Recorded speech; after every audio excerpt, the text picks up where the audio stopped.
Et à présent, nous a rejoint par téléphone Dr Raouf Ghafar, expert en économie, pour nous parler justement de cet événement de ce matin. Dr Raouf, bonne année à vous. Bonjour. Bonjour et bonne année. Je vous souhaite mes meilleurs vœux. Carrément, bonne année à tout le monde chez toi, certainement. Merci beaucoup. Alors on commence l'année donc au taquet. Nous voyons le Premier ministre donc tôt ce matin inaugurer cette usine après sa modernisation. Comment voyez-vous ou quel est le message que vous voyez à travers cet acte fait dès le 1er janvier 2026 ? C'est-à-dire, le gouvernement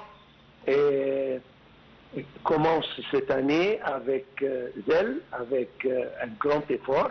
Ça veut dire que nous sommes là dès le premier jour et que l'année 2026 va marquer un changement drastique sur le plan production en Égypte. C'est un très bon signe et un bon pas et un bon choix.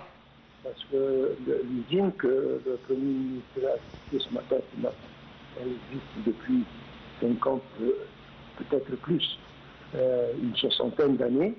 Elle a été très active à l'époque et puis soudainement ça ralentit, disons, mais maintenant ça reprend et ça représente une ligne de production très importante, surtout que il y a un développement très grand sur le plan chemin de fer, métro, etc. Ah, effectivement, c'est un message fort, un message donc qui veut dire, comme vous venez justement de le dire, que cette année 2026 sera chargée en projets. Alors là également, c'est un autre message, c'est-à-dire que nous n'allons pas inaugurer de nouvelles usines, mais on va s'intéresser également à celles qui sont déjà implantées en Égypte. Absolument. Et nous allons les moderniser. Absolument.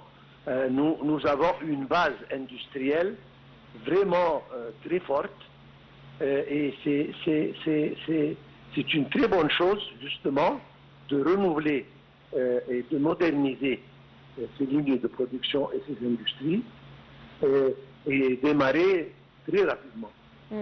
C'est-à-dire, moi je vais importer une expression anglaise, le Premier ministre veut dire « we are in business ». Nous sommes au boulot dès le premier jour.